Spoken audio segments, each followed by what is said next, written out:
So ഈ മോഡലിനെ കുറിച്ചിട്ട് ലാസ്റ്റ് കുറച്ച് പേര് ചോദിച്ചിരുന്നത് ഏതാ വണ്ടി എന്നുള്ളത്. സോ ഇത് R31 6th ജനറേഷനാണ്. എൻജിനല്ല, എൻജിൻ RB25 എന്താ പറയുക, ടർബോ ചാർജഡല്ല, സ്റ്റോക്ക് ആയിട്ടുള്ള 6 സിലിണ്ടർ RB25 എൻജിൻ അപ്ഗ്രേഡ് ചെയ്തിട്ടുണ്ട്. ആക്ച്വലി ഈ വണ്ടിയാണ് കേട്ടോ സ്കൈലൈൻ.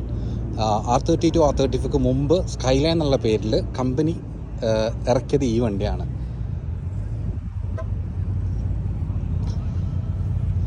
ഈ വീൽസ് 17 ഇഞ്ചാണ്. നോർമൽ ഇതിൽ 15-16 ഇഞ്ച് മാത്രമേ കൊടുക്കാറുള്ളൂ. പക്ഷേ ഇത് ഈ വണ്ടിക്ക് വേണ്ടിയിട്ട് കസ്റ്റമൈസ് ചെയ്തിട്ട് ഇറക്കിയതാണ് ഈ വീല്, സേഫ്റ്റി സ്റ്റാൻഡേർഡിന് വേണ്ടിയിട്ട്.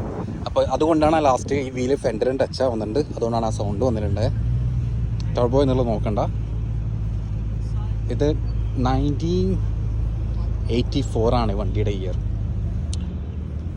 1984. നമ്മളുടെ R32 R33 R34 മുമ്പ് സ്കൈലൈൻ എന്നുള്ള രീതിയിൽ വന്ന വണ്ടിയാണ് ഈ മോഡൽ. ഇതിന് ശേഷമാണ് മറ്റുള്ള വണ്ടികളൊക്കെ വന്നിട്ടുണ്ടായത്. ഇതിൽ ഒറിജിനൽ വന്നിട്ടുള്ള എൻജിൻ വേറെയാണ് ഇപ്പോഴുള്ളത് RB25. കാരണം പഴയ എൻജിനാകുമ്പോൾ പല പ്രശ്നങ്ങളും, ഇതിൻ്റെ സ്പെയർ പാർട്സും കാര്യങ്ങളൊക്കെ കിട്ടാൻ ടൈം എടുക്കും.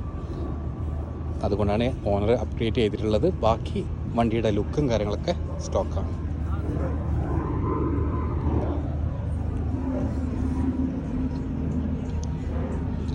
മറ്റുള്ള പല വണ്ടികളും ഇവിടെയുണ്ട്.